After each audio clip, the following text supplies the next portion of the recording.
hindi po ako nagkakamali, 3 to 4 bagyo na po ito. So sobrang pagod na rin po kami, sobrang hirap na po. So sa ngayon talagang hirap na kami, sir. Ilang lugar sa Cagayan binayo ng malakas na hangin at pag-ulan dulot ng Super Typhoon Ophel. Kung mapapansin nyo, magkasunod kasi ang bagyong Nika at Ophel. Bali ang nangyari yung mga nasalanta o yung mga nag-evacuate from Nika,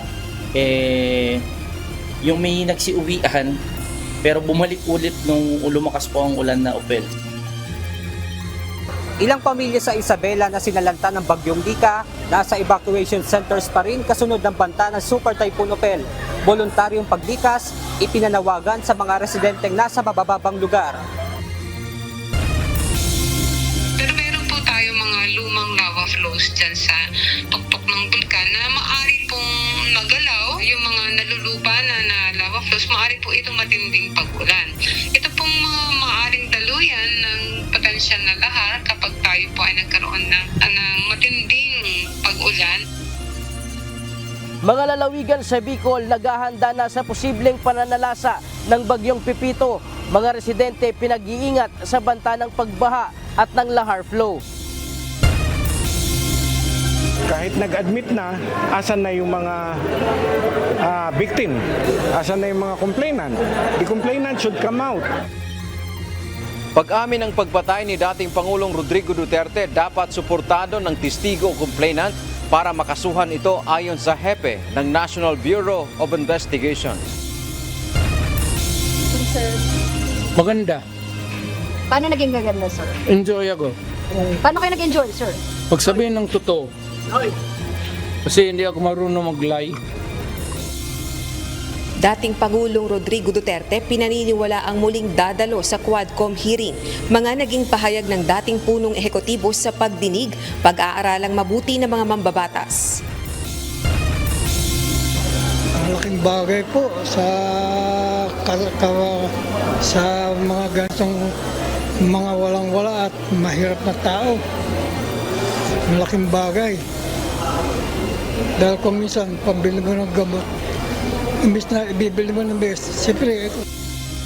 Mga senior citizen naging prioridad sa libreng medical, dental, optical services sa isinagawang ika-4 na araw ng week-long celebration ng 20th anniversary ng UNTV.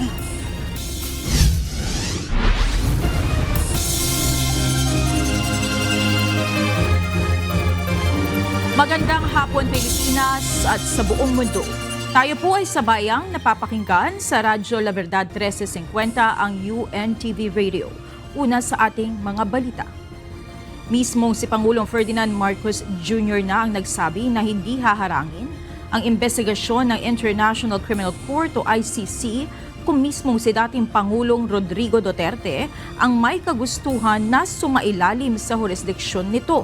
Samantala, ayon kay PBBM, maaring gamitin ang mga naging testimonya ni dating Pangulong Duterte sa Kamara sa isinasagawang investigasyon naman ng mga otoridad sa war on drugs ng nakaraang administrasyon. Ito ang balita ni Nel Maribuho.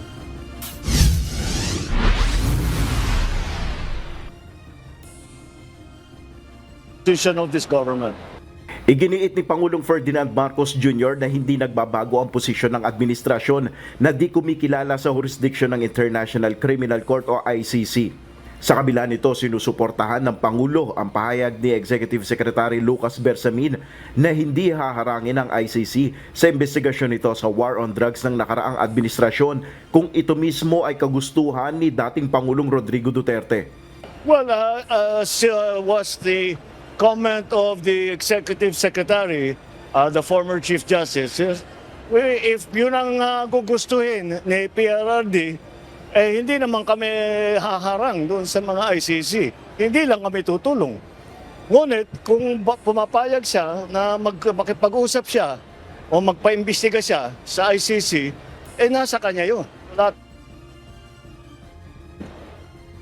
Ayon pa kay PBBM, wala ring magagawa ang pamahalaang Pilipinas sakaling hingan na ng tulong ng ICC ang International Criminal Police Organization o Interpol para makuha ang jurisdiksyon sa dating Pangulo. As Secretary Remulla explained before, we have obligations to Interpol and we have to live up to those obligations.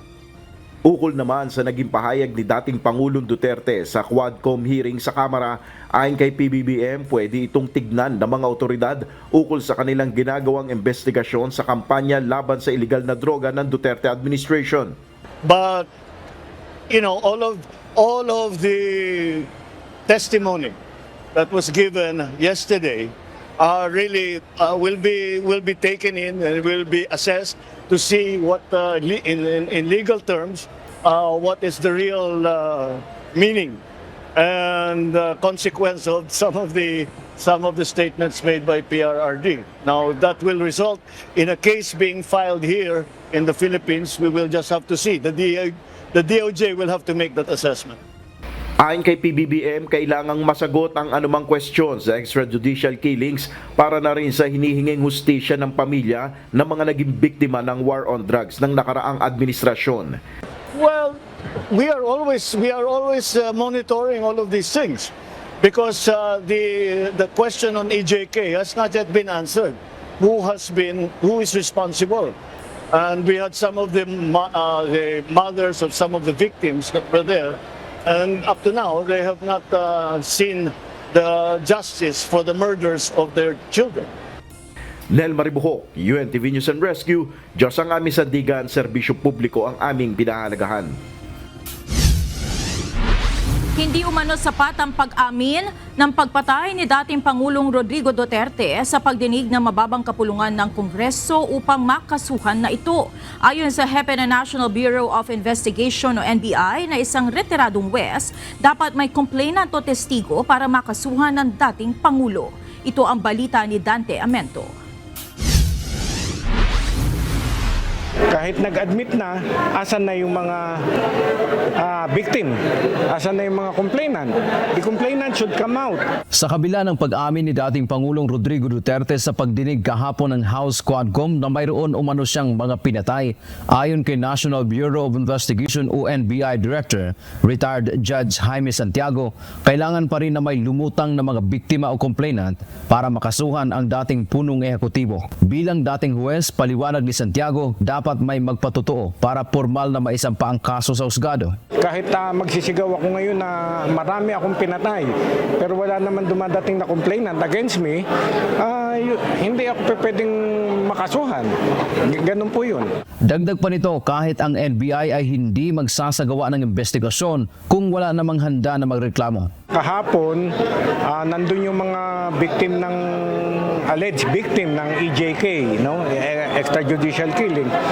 Kung may magka-come out sa kanila and openly file a complaint, then we will investigate. Kung wala naman kaming maimbestigahan. Si Executive Secretary Lucas Bersamin na dating punong maestrado ng Korte Suprema, sinabi na mahirap magbigay ng hatol sa pahayag ng isang tao. Having been myself a judge for 34 years, when you say something, it's really not easy to make a judgment based on what one says or does not say. I will leave that to the one who will appreciate the evidence, if that is called evidence. Samantala, inihayag din ni Bersamin dahil hindi na obligado ang Pilipinas na makipagtulungan sa ICC dahil hindi nakasabi nito ang bansa, pero may ibang paraan para makuha nila ang jurisdiksyon sa dating presidente sa pamamagitan ng International Criminal Police Organization o Interpol. Under our protocols, the Interpol could effectively request by red notice the Philippine local law enforcement agencies to effect the process. Dante Amento, UNTV, News and Rescue. Diyos ang aming sandigan, serbisyo publiko ang aming pinahahalagahan. Hindi biro ang bilang ng mga pulis na naapektuhan ng kampanya laban sa iligal na droga noong nakaraang administrasyon. Kaya naman ang Philippine National Police itinuturing na welcome development ang pangakong pinansyal na tulong ni dating Pangulong Rodrigo Duterte sa kanilang mga tauhan na naapektuhan ng war on drugs sa panahon ng kanyang pamumuno. Ito ang balita ni Lea Ilagan. kakapatan po ng ating dating Pangulo sa mga kanyang pananalita, but the records will not lie po. Pumalag ang Philippine National Police sa pahayag ni dating Pangulong Rodrigo Duterte sa House Quadcom kahapon na huwag paniwalaan si PNP Chief Police General Romel Francisco Marbil. Ito'y kaugnay sa mga pulis na umano'y napabayaan matapos na ipatupad ang war on drugs ng Duterte administration. Ayon kay PNP Public Information Office Chief, Police Brigadier General Jean Fajardo, suportado ng data ang naging pahayag ni General Marbil kaugnay sa mga pulis na naapektuhan sa kampanya laban sa iligal na droga noong panahon ng panunungkulan ni dating Pangulong Duterte. This is not only the statements of our Chief PNP, this is the records na nandun po sa PNP na ito'y galing sa ating DPRM, sa ating Directorate for Personal and Records Management, particularly yung mga killed in action, wounded in action. Dun sa mga nakasuhan po naman natin, ang nag-provide ng data po niyan ay DIDM. So, hindi ito biro po itong data po na ito, ma'am. So, hindi po ito pananalita lang ng ating Chief PNP. This is a backup by a solid data po. Sa katunayan, hindi aniya biro ang 1,214 na mga pulis na naapektuhan ng war on drugs mula July 2016 hanggang June 2022. Mula sa nasabing bilang, 312 dito ang nasawi, 974 naman ang nasaktan habang gumaganap ng kanilang trabaho. Nasa 195 na pulis ang natanggal sa serbisyo, 20 ang nakakulong na at nasa 214 ang patuloy na humaharap sa kasong kriminal. Kaya naman, welcome development para sa PNP ang pangakong pinansyal na tulong ni dating Pangulong Duterte para sa mga pulis na patuloy na humaharap sa legal challenges. We would like to extend our appreciation to the former President for initiating yung pagbibigay niya. Sinabi niya na 1 million. This is a welcome development dahil kung matatandaan niyo po, nagbigay po ng kanyang pahayag ang ating Chief PNP na nung nakakaang administrasyon, particularly from 2016 to 2022, ay marami po tayong pulis na talagang humakap sa mga legal challenges. Sinabi ni Brigadier General Fajardo na bagamat mayroong legal assistance na ibinibigay ang PNP Legal Service, limitado naman aniya ang kanilang financial capability. Kaya naman, malaking tulong aniya kung ibibigay ng dating Pangulo ang 1 milyong pisong ipinangako nito para sa legal assistance ng mga nakasuhang pulis. Leia Ilagan, UNTV, News and Rescue. Diyos ang aming sandigan, serbisyo publiko ang aming pinahahalagahan.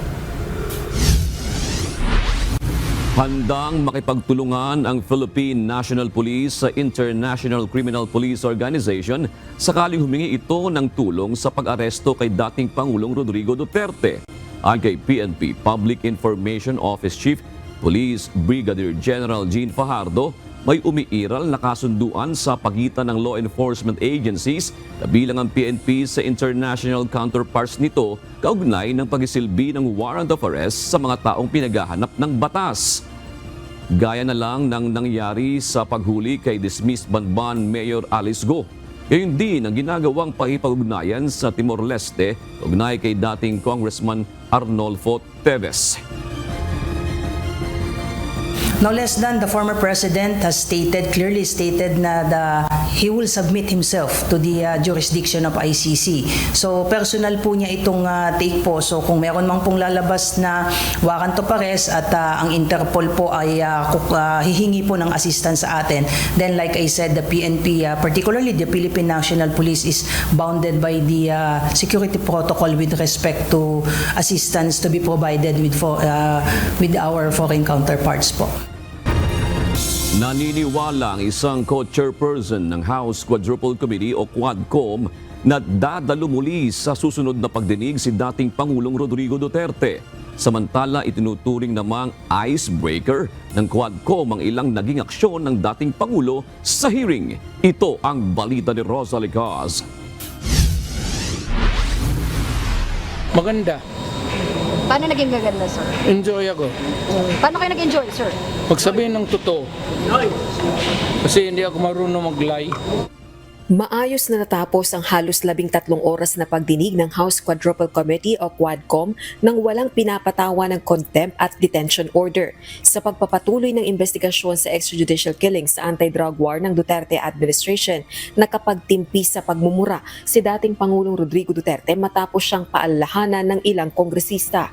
Gayunman, hindi naman nito napigilang ambaan ang katabing si dating Senador Leila de Lima matapos nitong sabihin nagsisinungaling ang dating Pangulo nang sabihin nitong hindi siya nito kilala. Gayun din ang kontrahin nito ang mga sagot ni Duterte ukol sa war on drugs at umano'y death squad. Bukod dito, muntik pang hampasin ng mikropono ng dating presidente si dating Senador Sonny Trillanes. Ito'y matapos ipresenta sa hearing ang umano'y drug money sa bank accounts ng pamilyang Duterte mula sa drug lords. Paniwala ng Quadcom, maituturing na icebreakers ang naging aksyon na ito ng dating Pangulo. Meron naman mga spices ang mga hearing ng Quadcom di ba? Kaya natutuwa naman yung mga tao. Sometimes we need a breaker, yung mga ganitong klase ng mga sitwasyon ay parang sasabihin natin na siya yung unwelcome na welcome. It was done in a playful sa tingin ko I may be wrong. But it was perhaps in a playful manner, yung mga aksyon ng, alam mo naman ng dating Pangulo, parang komedyante rin ito. Kaya naman inaasahan pa rin ang pagdalo ng dating Pangulo sa susunod na pagdinig. Ako, tingin ko, do nag-e-enjoy si Presidente, tingin ko si Presidente a-attend sa susunod. So hindi na kayo pupunta, sir, sa mga susunod na pagdinig? Hindi, maybe not. Depende mo. Alam mo, may pera ako. Hindi magsasabi wala. Pero yung savings ko, ma'am, hanggang kailan ako mamatay? Aminado naman ang Quadcom na kailangang pag-aralang mabuti ng 4 House panels ang naging pahayag ni dating Pangulong Duterte sa legislative inquiry kaugnay ng issue ng EJK sa anti-drug war nito. Ito ay lalo na't may mga pagkakataong kumakabig ang dating Pangulo sa mga naging pahayag nito. Siguro, kailangan pa namin upuan, pag-intindihin at basahin mabuti at pakinggan ulit kung ano yung yung totoong doon. At so we will have to ask the consensus of all the members in order to determine ano ba talaga yon. Sa Wednesday hearing, sinabi ng dating presidente na may mga pagpatay siyang ginawa noong alkalde pa ito ng Davao.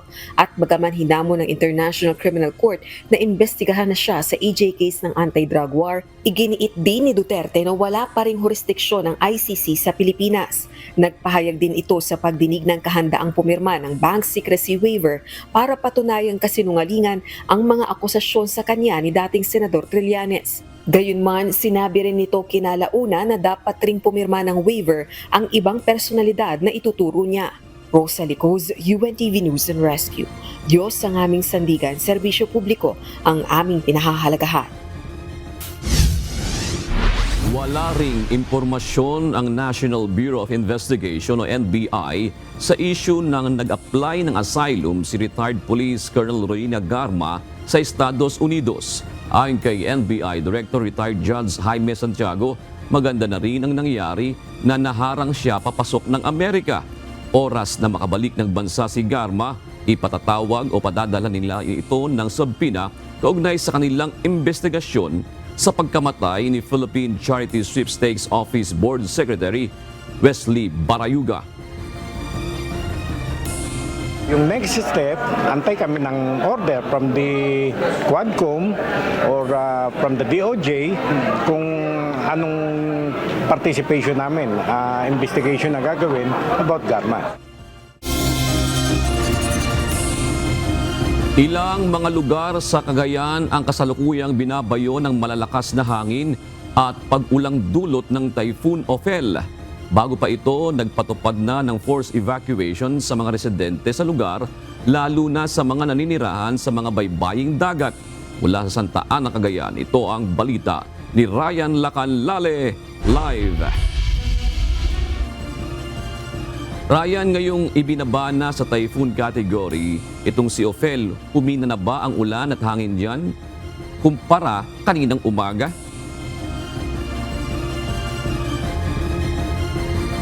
June, pasado alas 11 kaninang umaga nang simulang maramdaman yung malakas na hangin at malakas na ulan dito sa Santa Ana, Cagayan, at hanggang ngayon nararamdaman pa rin yan. Kanina June, sinubukan naming mag-spill doon sa labas nitong gym nitong munisipyo. Meron yung bubong, nandun lang kami sa labas, pero alos mabuwal kami sa lakas ng hangin at ulan.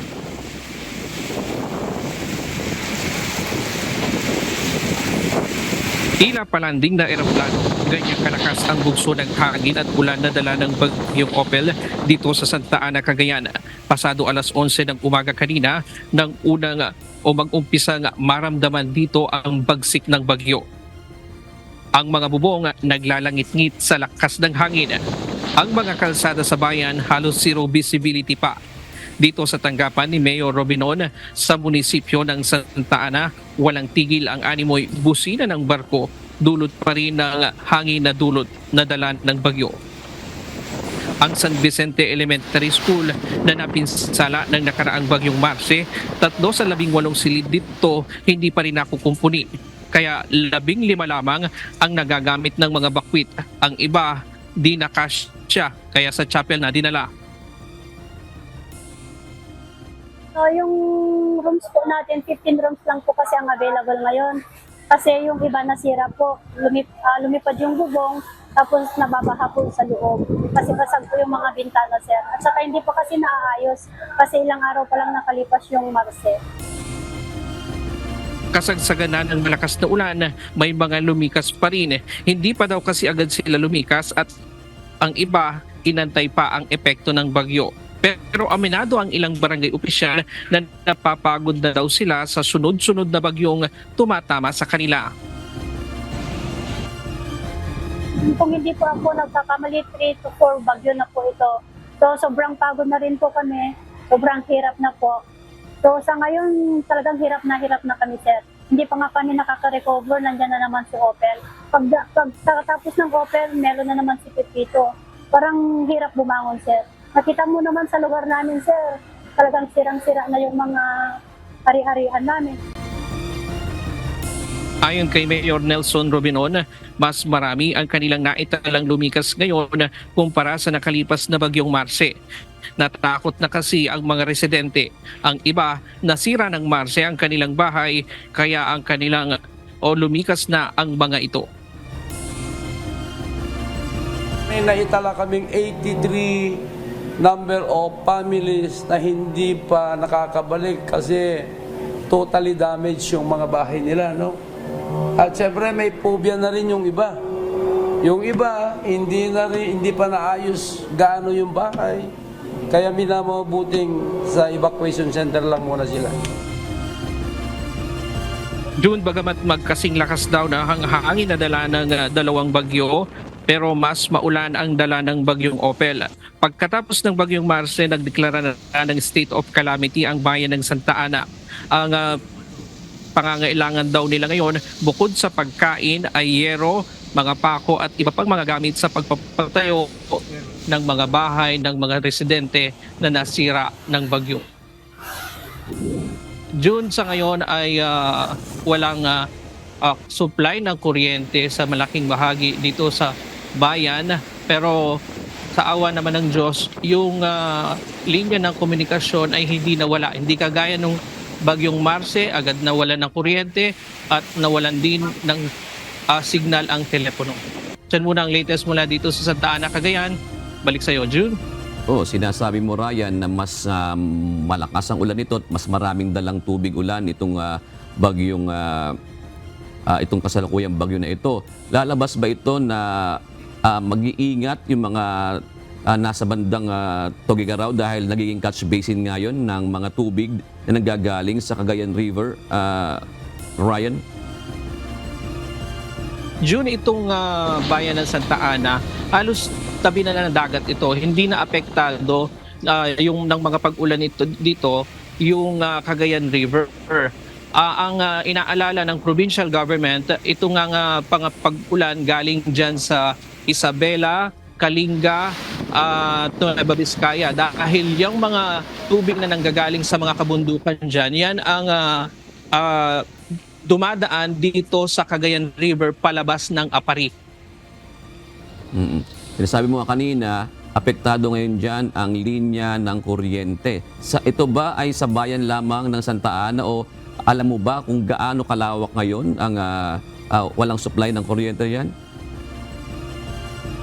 Sa ngayon, ang alam pa lang natin dito sa bayan ng Santa Ana, pero kanina ang balita ay dito sa bayan ng Gonzaga ay tinabaan din sila ng malakas na hangin at ulan na dulot nitong bagyo at maging yung ibang mga katabing bayan. At mamaya aalamin din natin sa Provincial Disaster Reduction Management Office kung gaano kalaki yung mga walang supply ng kuryente sa ngayon dito sa Cagayan.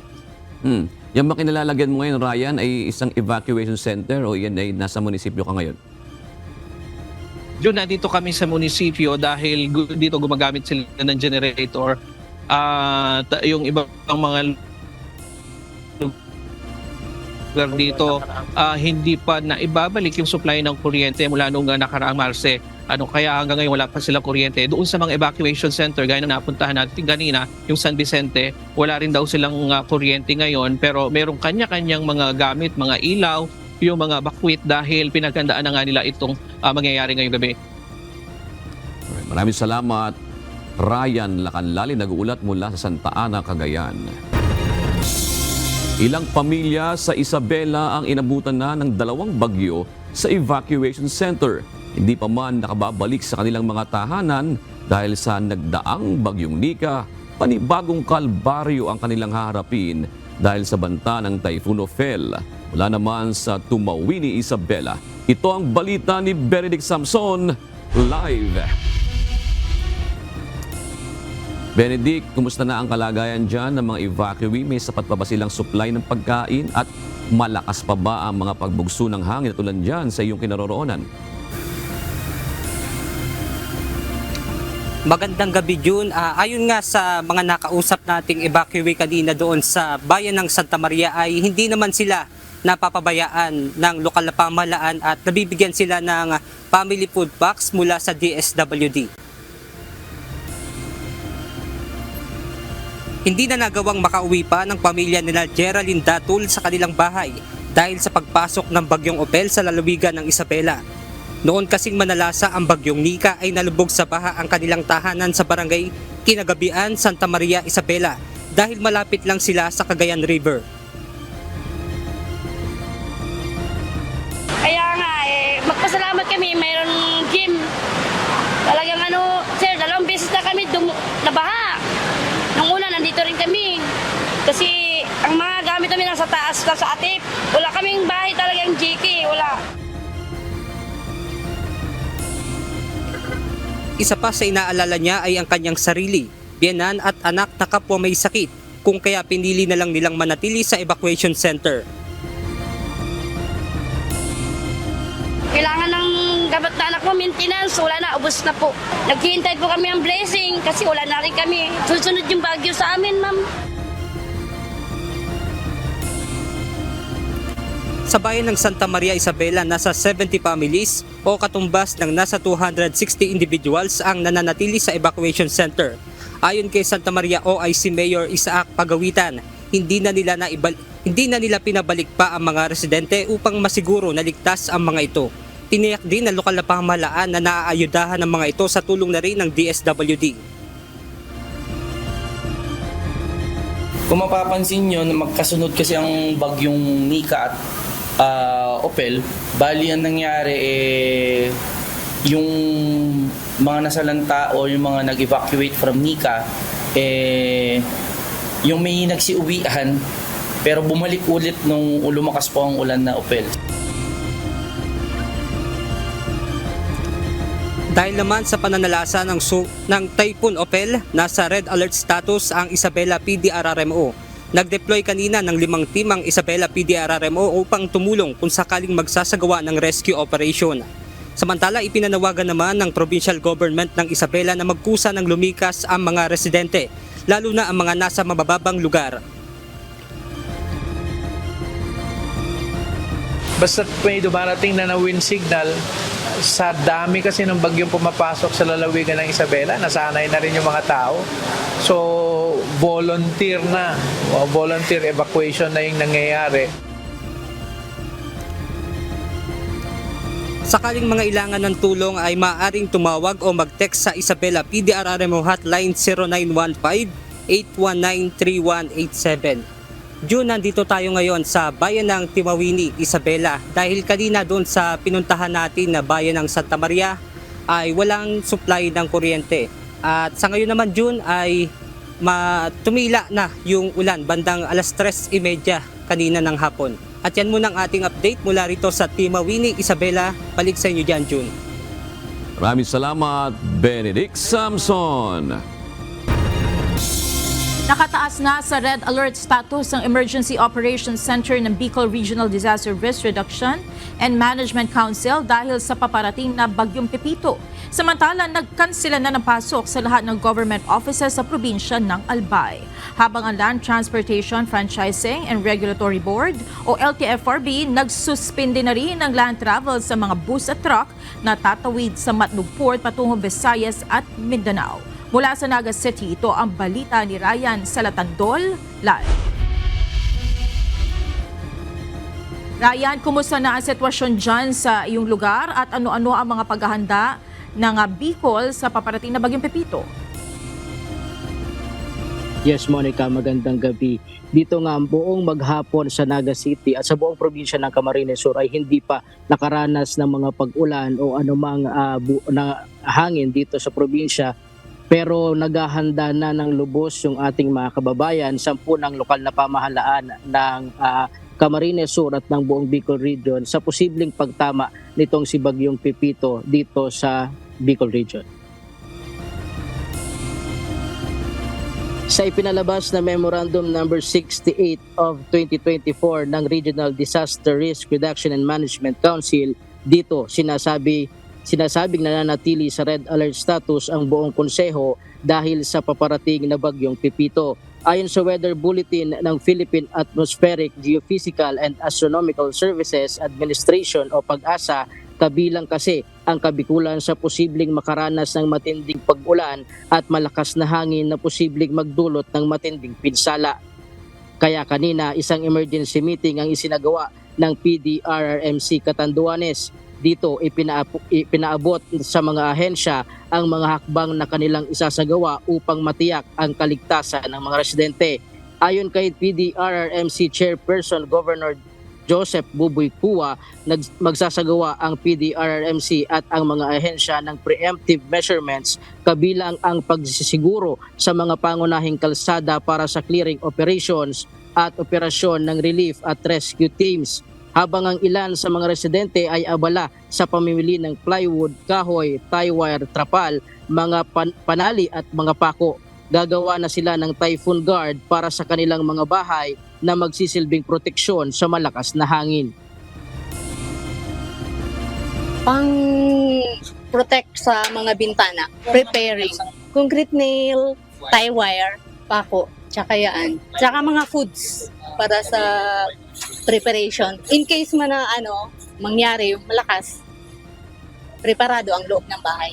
Nung rolling, kaya dapat maging alerto na, ready. Maging ready always para ligtas ang lahat ng family.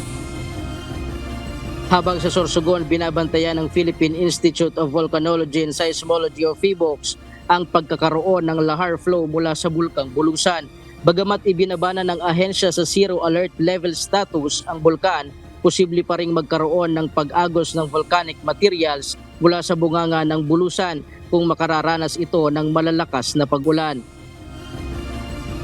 Pero meron po tayo mga lumang lava flows dyan sa tuktok ng bulkan na maaari pong magalaw. Yung mga nalulupa na lava flows, maaari po itong matinding pag-ulan. Ito pong mga maaaring daluyan ng potensyal na lahar kapag tayo po ay nagkaroon ng matinding pag-ulan.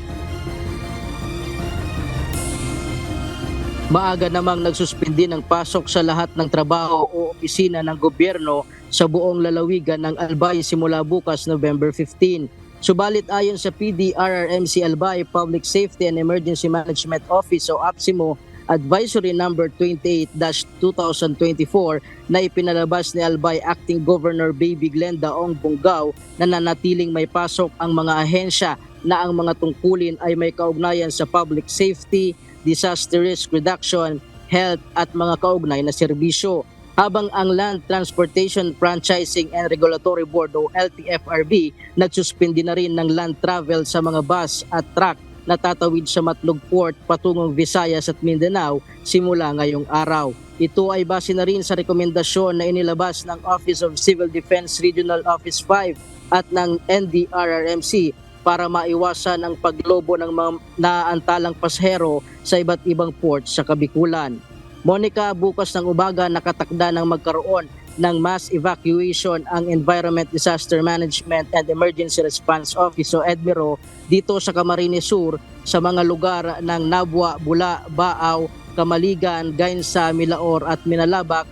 Kabilang kasi ito sa mga low-lying areas dito sa probinsya ng Camarines Sur. At yan muna ang latest live mula dito sa Naga City, Camarines Sur. Balik sa iyo, Mon. Maraming salamat, Ryan Salatandol.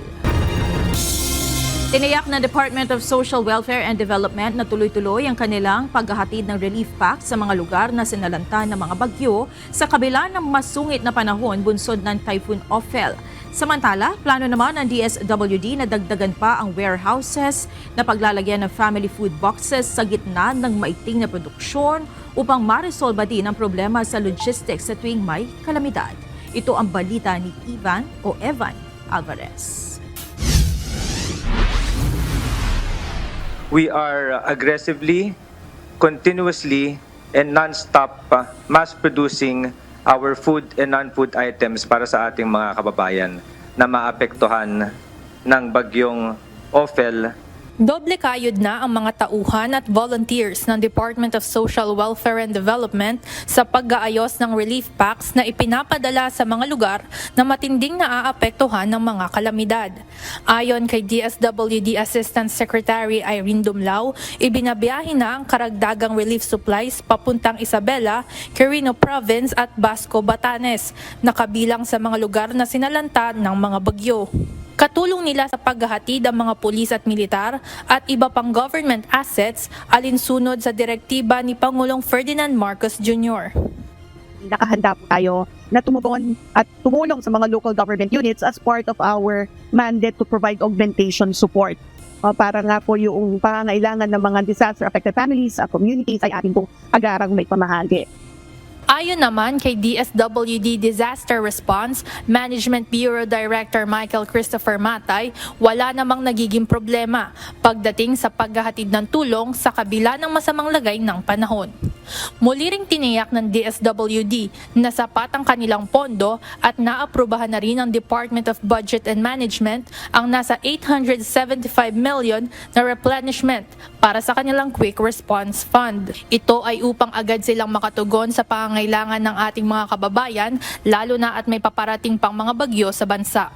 Samantala, plano naman ng DSWD na dagdagan pa ang kanilang production hubs at warehouses para sa mas mabilis na relief supply production at distribution. Sa ngayon ay mayroon 2 major hubs ang DSWD sa Pasay at Cebu, habang may storage area sila sa ilan pang rehiyon. In the near future is the one in Mindanao, which is called the MRDC, which will be in Butuan. And aside from that, we have more smaller warehouses in other regions, in all regions, and even in barangays, meron din tayong mga stockpiling doon sa mga LGUs na in partnership or with DSWD. Sa pagtataya ng State Weather Agency Pag-asa, ngayong gabi na papasok sa bansa ang bagyong Pipito at maaari nitong tumbukin ang Bicol area at mga lugar sa Northern Luzon na dinaanan na rin ng mga nakalipas na bagyo. Maaaring maramdaman ang epekto ng bagyo sa Biyernes o weekend. Sa projection ng DSWD, aabot sa 18 million ang total na populasyon o katumbas ng 900,000 na mga pamilya ang posibleng maapektuhan ng bagyong Pipito. Paalala naman ng Office of Civil Defense sa apektadong local government units na maagang magpatupad ng preemptive evacuations, lalo na sa flood-prone at landslide areas habang papalapit pa lamang ang bagyong Pipito. Ivan Alvarez, UNTV News and Rescue. Diyos ang aming sandigan, serbisyo publiko ang aming pinahahalagahan. Muling namahagi ng tulong si Pangulong Ferdinand Marcos Jr. sa mga lugar na sinilanta ng mga nagdaang bagyo sa Oriental Mindoro at Cavite. Inatasan naman ni PBBM ang mga ahensya ng pamahalaan bilang paghahanda sa mga paparating pang mga bagyo. Ito ang balita ni Nela Maribuhok. Kaya inatasan ko ang DPWH, ang DTI, ang DOST, kasama ang mga lokal na pamahalaan upang tiyakin ang kaligtasan ng bawat gusali at istruktura. Tiyakin natin na ligtas at dekalidad ang mga pasilidad laban sa pagbabago-bago ng panahon. Inatasan ni Pangulong Ferdinand Marcos Jr. ang mga kinaukulang ahensya ng pamahalaan at mga local government unit na patatagin pa ang mga gusali at istruktura laban sa epekto ng climate change. May kaugnayan na rin ito sa naranasan ngayon ng Pilipinas na pagdaan ng sunod-sunod na malalakas na bagyo. Ayon kay Pangulong Marcos, kailangan pa ng iba yung paghahanda ng lahat para matiyak ang kaligtasan ng mamamayan sa mga kalamidad na dumarating.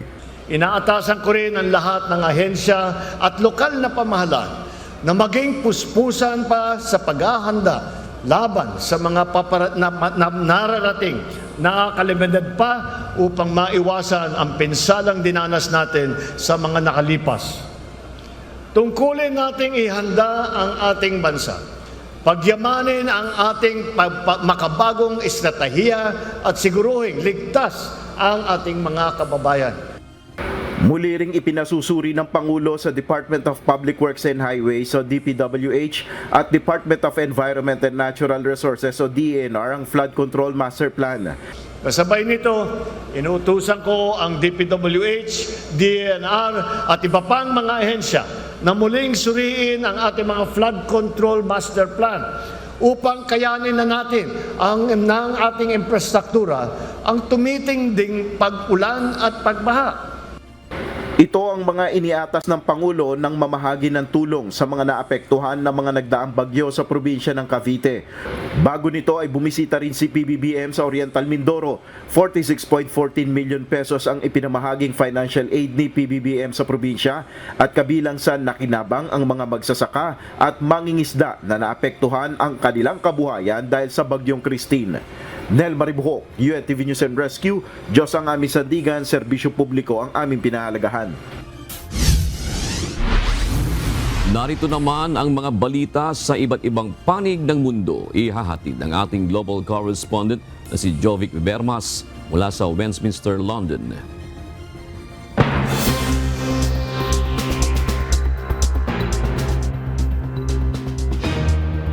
Muling nagbalik sa White House si President-elect Donald Trump noong November 13 at nagkamayan sila ni Pangulong Joe Biden sa gitna ng kanilang dating hidwaan sa politika. Ang kanilang makasaysayang pagkikita ay muling nagpanumbalik sa tradisyon ng maayos na paglilipat ng kapangyarihan. Sa ngayon ay patuloy na binubuo ni Trump ang kanyang gabinete kasama ang kilalang kaalyado nito, tulad ni Matt Gaetz bilang Attorney General at Tulsi Gabbard bilang Director ng National Intelligence. Patuloy siyang nagtatalaga ng mga loyalista sa mataas na posisyon. Sa pulong, binigyang diin ni Biden ang pangangailangan ng suporta ng Amerika para sa Ukraine laban sa Russia, habang tiniyak ang maayos na transisyon ng gobyerno kay Trump. Congratulations. Thank you. And looking forward to having like we said, smooth transition. Do everything we can to make sure you're accommodated, what you need. And we're going to get a chance to talk about some of that today. So good. Welcome. Welcome back. Thank you very much. And politics is tough. And it's, in many cases, not a very nice world, but it is a nice world today, and I appreciate it very much. A transition that's so smooth, it'll be as smooth as it can get, and I very much appreciate that, Jim. Hindi bababa sa 35 tao ang nasawi at 43 naman ang sugatan noong Lunes, November 11 sa Zhuhai, China habang nag-eehersisyo sa labas ng isang sports center. Batay sa paunang investigasyon, minamaneho ng isang 62 taong gulang na lalaki na may apelyidong Fan ang nasabing SUV. Hindi umano masaya si Fan sa hatian ng ari-arian ng dati niyang asawa kasunod ng kanilang diborsyo na nag-udyok umano dito para managasa. Agad siyang naaresto ng pulisya sa lugar habang tinatangka niyang tumakas sa kanyang sasakyan. Nabalot ng matinding smog ang Delhi, India na nagdulot ng severe air quality kung saan umabot sa 500 AQI o Air Quality Index sa ilang lugar doon. Ayon sa IQ Air, ang polusyon ay 30 hanggang 35 beses na lampas sa ligtas na limitasyon. Sinasabing ito ay dahil sa malamig na temperatura, usok at pagsusunog ng mga pananim sa kalapit na estado. Base sa ilang report, 81% ng mga pamilya sa Delhi ang mayroong health issues dahil sa polusyon tulad ng ubo at hirap sa paghinga.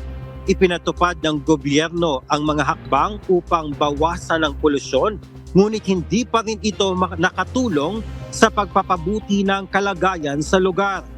Pinayuhan naman ang mga residente na manatili sa loob ng bahay at gumamit ng pampublikong transportasyon upang mabawasan ang polusyon.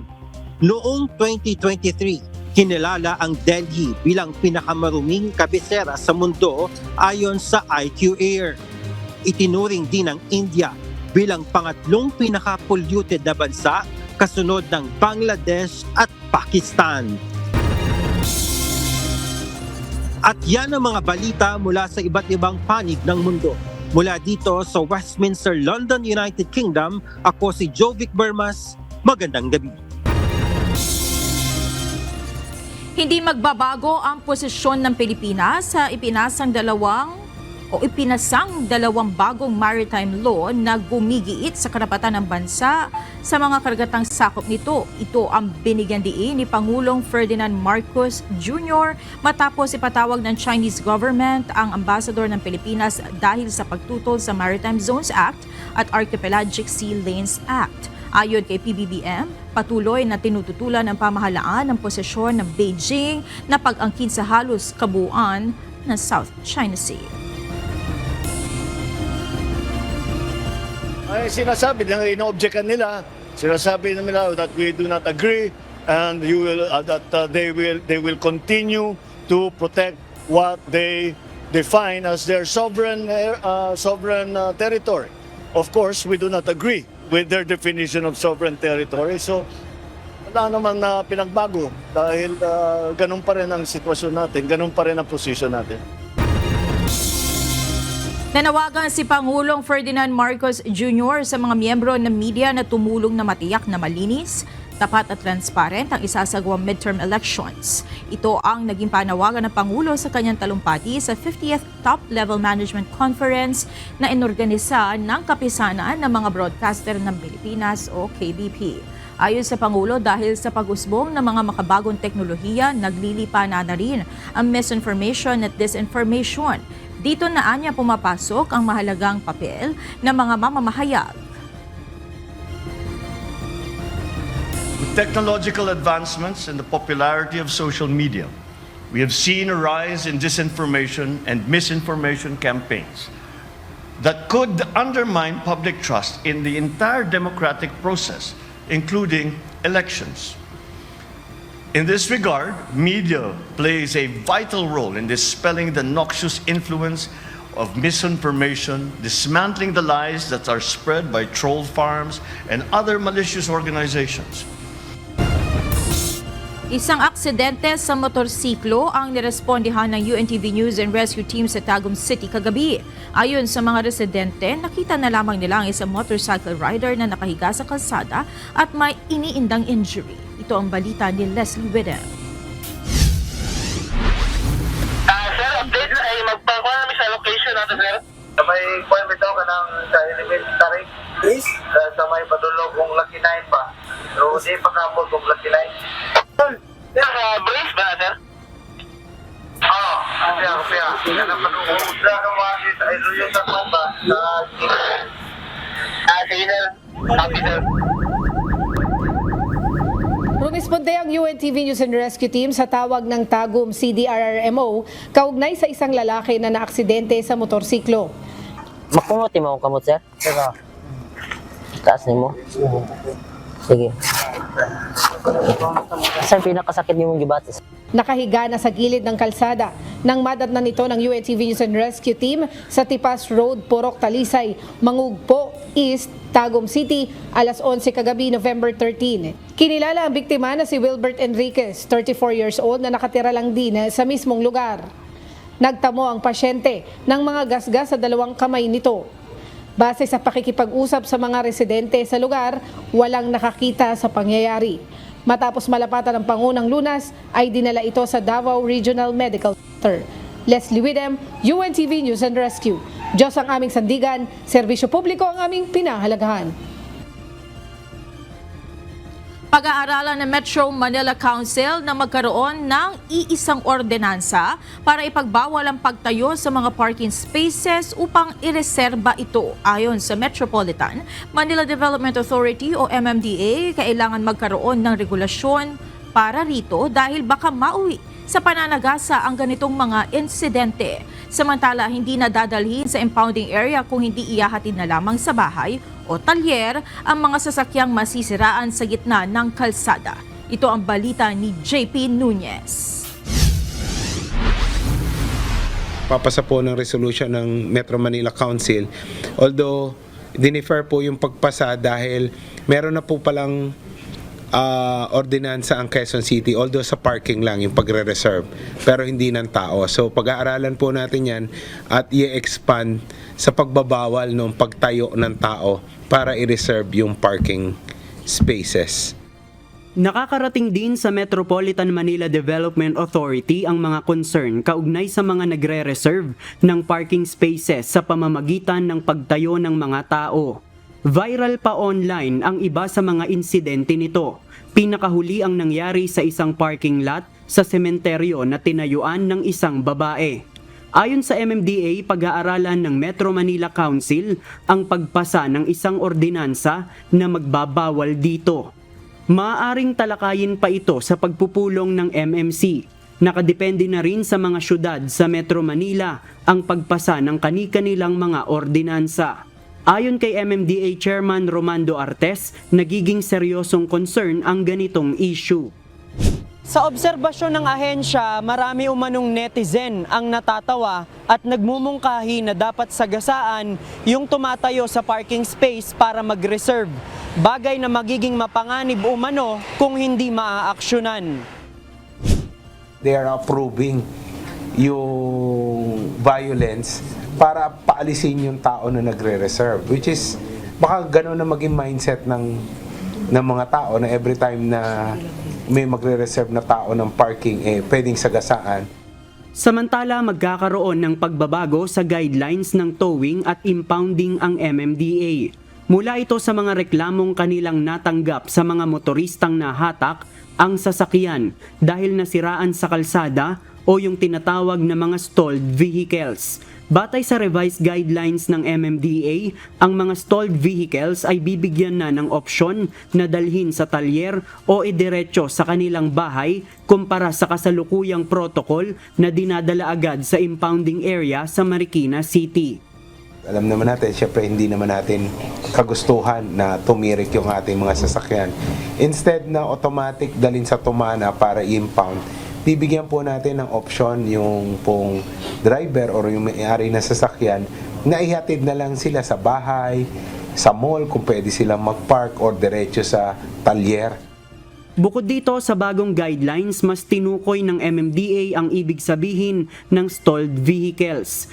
Ito yung mga sasakyang na flat ang gulong, naubusan ng gasolina, nag-overheat ang makina at naubusan ng baterya. Magiging sektoral din umano ang hatian ng mga private towing company sa Metro Manila para maging strategic ang pagresponde nito sa mga nasisiraan. Gagawin din umanong color coding ang mga tow truck para hindi sila mag-overlap ng mga lugar na pupuntahan sa Metro Manila.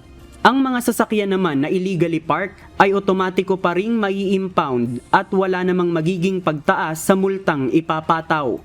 Ayon sa MMDA, ang mga pagbabago sa guidelines ng towing at impounding ay maaaring ipatupad sa unang bahagi ng susunod na taon. JP Nunez, UNTV, News and Rescue. Diyos ang aming sandigan, serbisyo publiko ang aming pinahahalagahan. Humina at nasa typhoon category na lang ang dating super typhoon na si Ophel matapos maglandfall sa Bagao, Cagayan kaninang 1:30 ng hapon. Samantala, posibleng pumasok na ng Philippine Area of Responsibility ang isa pang bagyo na tatawaging Pepito at tutumbukin naman ang Eastern Visayas at Bicol region. Para sa iba pang detalye narito, si Loredin de la Cruz Galicia, weather specialist ng Pag-asa. Magandang hapon Pilipinas, narito ang update kay Bagyong Ophel. Kaninang 1:30 ng hapon ay naglandfall nga po itong si Bagyong Ophel dito po sa Bagao, Cagayan. So nakita po natin, nakuha po natin yan sa ating DAET radar na lumapat yung sentro ng mata po ni Super Typhoon Ophel kanina dito sa Bagao, Cagayan. At sa kasalukuyan, base sa ating latest analysis, nananalasa pa rin po ito sa malaking bahagi ng Northern Luzon. So nakita natin ang sentro niya as of our latest analysis sa vicinity ng Gonzaga, Cagayan. So halos andun pa rin po siya, mabagal pa rin po siya. At ang kanyang taglay na lakas na hangin umaabot sa 165 kilometers per hour near the center. So napakalakas pa rin ho nitong bagyo. Taglay pa rin ito ang mapaminsalang hangin. At ang gust niya ay umaabot po sa 275 kilometers per hour. Ang kanyang direksyon sa ngayon ay pakanluran, hilagang kanluran o west-northwest at 20 kilometers per hour. So ayan, nakikita nga po natin sa ating latest satellite. Halos sakop pa rin ho ang buong Northern Luzon ng epekto ng bagyong ito, yung radius niya, Northern Luzon and some parts of Central Luzon. And makakonfirm natin yan sa signal. Dahil dyan nakataas pa rin ang signal number 4 sa Babuyan Islands. Ito po, yung areas na ito, sa northern and eastern portions ng mainland Cagayan. Signal number 4 pa rin ho tayo. Ibig sabihin, posible pa rin po ang halos umaabot sa 165 kilometers per hour near the center na maximum sustained winds. Samantala, signal number 3 naman sa Batanes. Dito po yan sa Batanes, rest of Cagayan, sa northern portion of Isabela, northern portion of Apayao, maging sa northern portion of Ilocos Norte.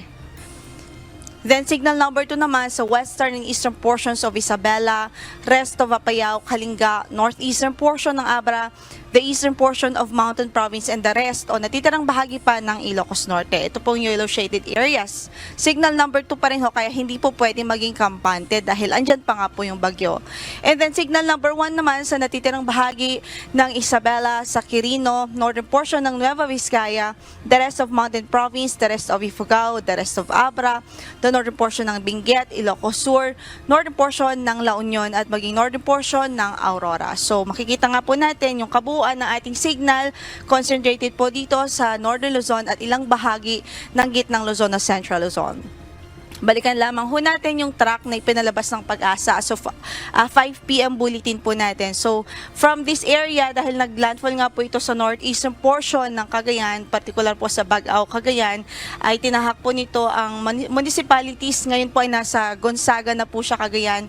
And then, eventually po, lalabas po ito ng landmass Panandalian at Mananalasa o makakaapekto itong ulit dito po sa Babuyan Islands. Then, dito na po sa magsubmerge na dito sa waters po sa west part po ng sa western part na coastal areas po ng extreme northern Luzon, tapos magre-recurve ulit ng bahagya. Tapos ina-expect natin na dito na po siya sa ating area of responsibility tuluyang malulusaw. Pero by November 18 pa po yan, by Monday pa ho. So yan na nakikita natin projection. Ito yung naging track niya over the past few days, yung kanyang present location at ang kanyang forecast track.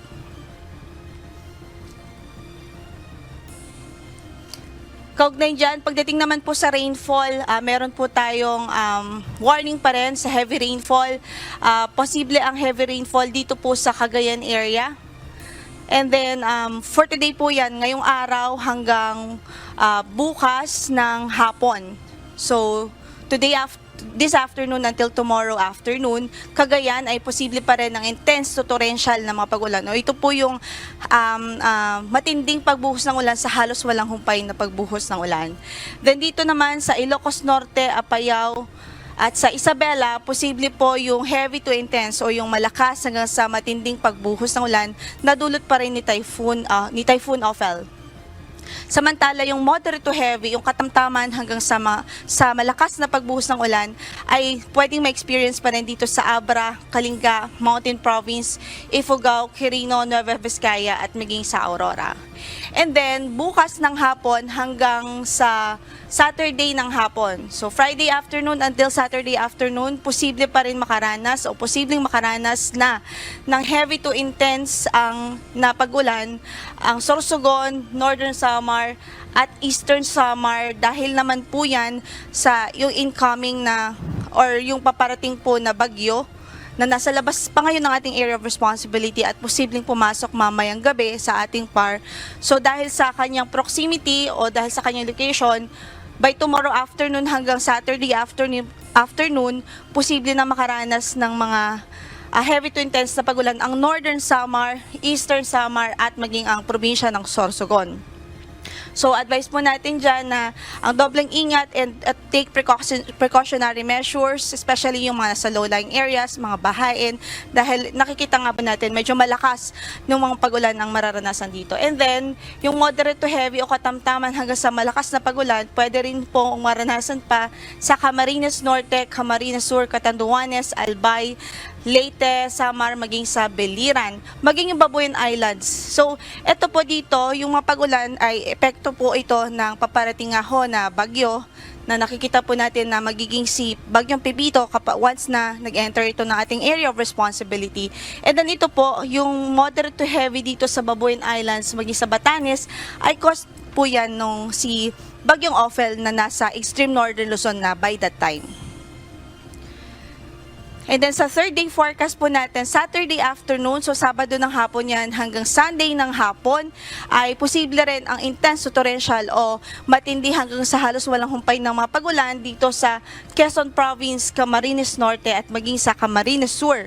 Samantala, yung heavy to intense o malakas hanggang sa matinding mga pagulan ay nakikita natin pwedeng maranasan dito sa Catanduanes, Albay, Sorsogon at maging sa Northern Samar, sa Marinduque, Batangas, Cavite, Laguna, Metro Manila, Rizal, Bataan, Pampanga, Bulacan, Zambales, Tarlac, Nueva Ecija at maging sa Aurora.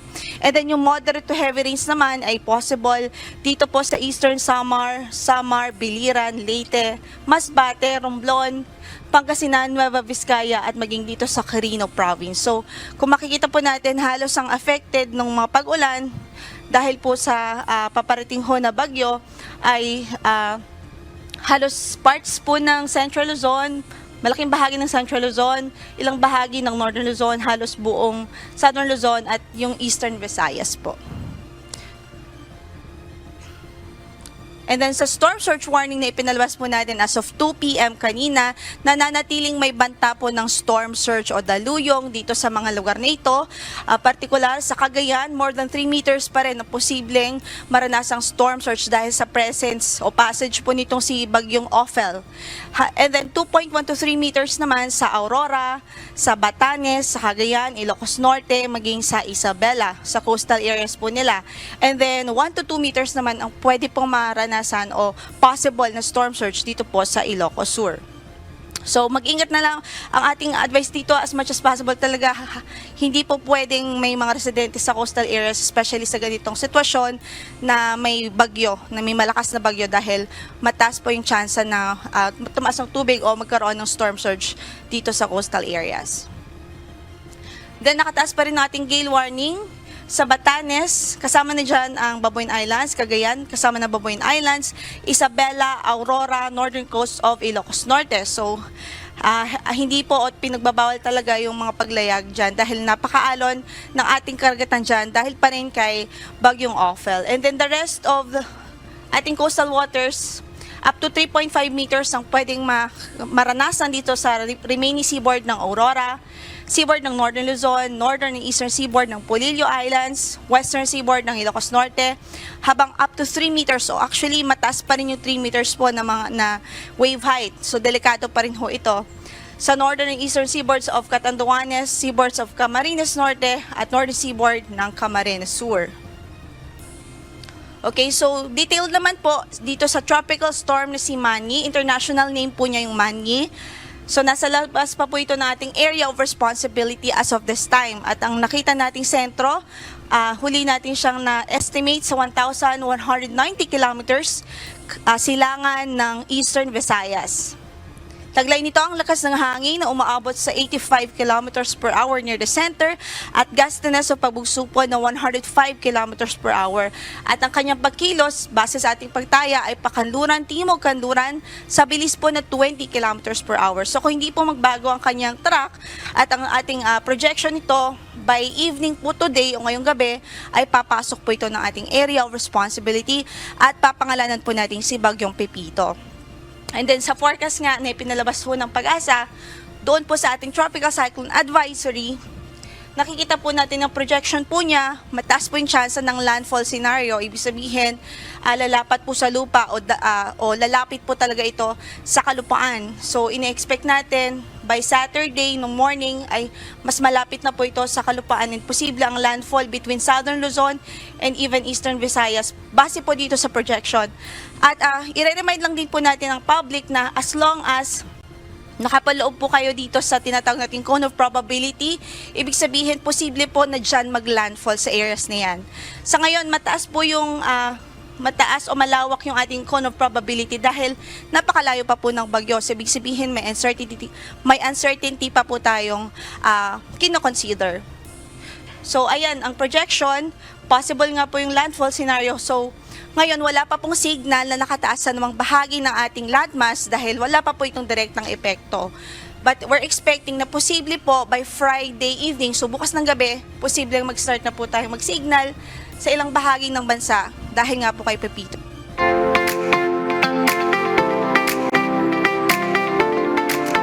Naging prioridad sa libreng serbisyo ng UNTV at Members Church of God International ang mga senior citizen na pinagkalooban ng iba't ibang free medical services sa isinagawang Senior Citizens Day kanina. Sa kabuuan, umabot sa mahigit 300 mga senior citizen ang napaglingkuran ng iba't ibang serbisyo publiko. Samantala, bumisita naman ng UNTV BMPI President and CEO, Kuya Daniel Razon, at nagbigay ng mensahe sa mga matatanda. Ito ang balita ni Mia Alonso.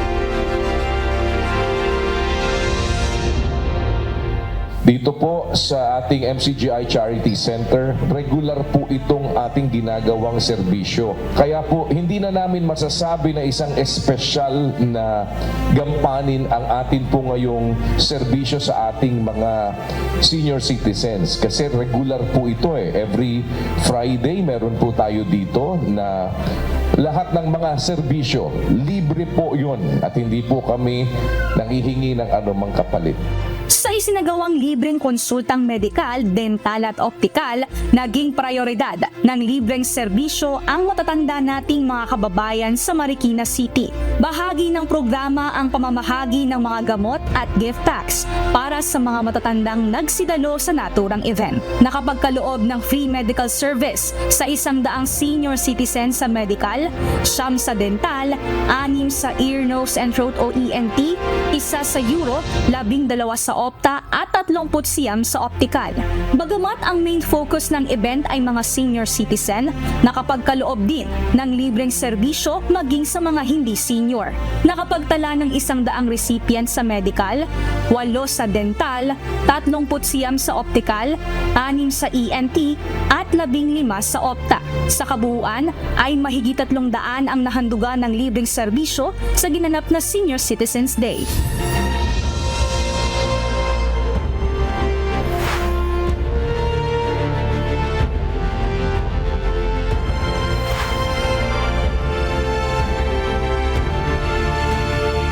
Kung mapapansin po ninyo, ang karamihan po na recipient talaga ng bunot ng ipin, senior.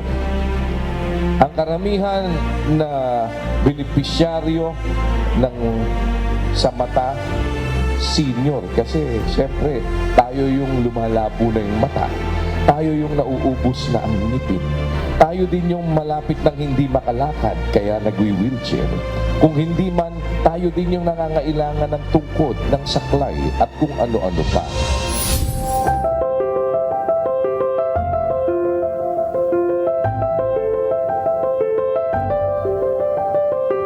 Isa si Tatay Angelito Marfor, taga Palorama, Marikina, ang nakatanggap ng serbisyong medikal. Ayon sa kanya, wala naman siyang nararamdamang mabigat subalit nais niyang makasiguro lalo na't sa kanyang edad na 79. Paniniwala niya na kahit walang nararamdaman o karamdaman ang katulad niyang matatanda, mahalaga ang magpakonsulta pa rin sa doktor. Dagdag pa nito na malaking bagay ang mga ganitong libreng medikal para sa kanilang mga senior citizen. Siyempre, wala naman akong trabaho na. Ang hanap buhay ko tindahan namin, utang lahat, lending. Kaya, kumbaga parang may pamatid uhaw, may pagkain sa araw-araw, gano'n lang. Malaking bagay po sa mga ganitong mga walang-wala at mahirap na tao. Malaking bagay. Dahil kung minsan, pambili mo ng gamot, imbis na ibibili mo ng best, siyempre, kung kailangan mo talaga gamot inumin, siyempre, hindi mo alam kung ano uunahin mo. Siyempre, unahin mo muna ang pagkain mo. Pabaliban mo ng pambili ng gamot. Kung lumala yung sakit mo, paano? Sa National Council for Senior Citizen, may aasahang dagdag benepisyo ang mga matatanda pagsapit ng 2025. Dahil sa inaprubahang batas na magkakaloob ng 10,000 cash gift pagsapit ng kanilang ika-80, ika-85, ika-75 taong kaarawan. Mia Alonso, UNTV News and Rescue. Diyos ang aming sandigan, serbisyo publiko ang aming pinahahalagahan.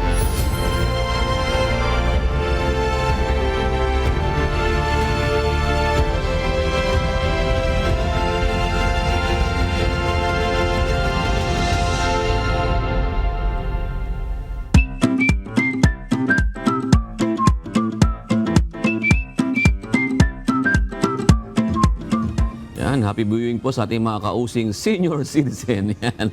Yung kanina, alam mo, malaking bagay yun sa ating mga senior citizen. Yung ginawang programa kanina ng UNTV. Kapahagi na rin ng ating 20th anniversary dahil sila talagang mga vulnerable sa ating sosyedad. Kaya happy 20th anniversary no sa estasyon at sa lahat po ng bumubuo, and I think napakita naman natin all throughout the week na marami talagang naka-line up na programa. Correct. Si Kuya Daniel Razon katuwang ang bumubuo sa UNTV, and lahat po ito, the very core of this is of course to give public service sa ating mga kababayan. And again, maraming salamat po sa ating mga nakasama for the last 20 years, and more power. Yes, at lagi nga sinasabi ni Kuya sa ating mga kapwa-tao na nangangailangan kung ano pa yung maitutulong, kung ano pa yung magagawa, di ba? Doon lagi nakafocus yung ating paggawa na sinasabi nga ni Kuya. Oo, ayan. Yan, narito na po ang ating mga kausi ngayong araw po ng Huwebes na pala kabilis. Salamat po, shout out kina Robeline Versosa, kay Matthew Ramos at Pandaw Ali. Mga kaiba yung mga pangalan nito. Bago rin itong mga susunod, si Shalimar Calagwas, Mark Yvonne, John Akuheda, at Lolita ba to? Lolita Madriaga. Maraming salamat po sa inyong pagtutok at mga kasangbahay. Kung may mga istorya po kayong nais balikan sa Ito ang Balita, pwede niyo po ito muling mapanood sa aming mga official social media account. Magtungo lamang po sa UNTV News and Rescue YouTube channel at i-click ang subscribe button. Gayon din sa aming Facebook at TikTok accounts. Mapapanood nyo rin po rito ang iba pang news programs ng UNTV, pati na iba pang video ng nag-iisang public service channel. Kaya subscribe, like, and share.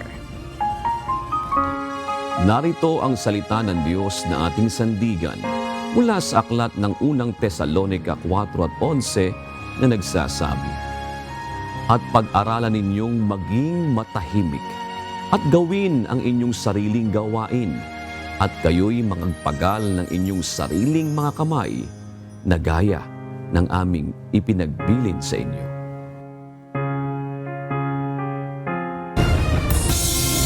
At yan ang naging kabuuan ng ating balitaan ngayong gabi. Aming inilahad ng buong katapatan kung paano namin nasaksihan. Kayo po'y makapagtitiwala ng aming nakita at narinig, ang aming ibinabalita. At dito po sa UNTV, Diyos ang aming sandigan, serbisyo publiko ang aming pinahahalagahan. Magandang gabi po.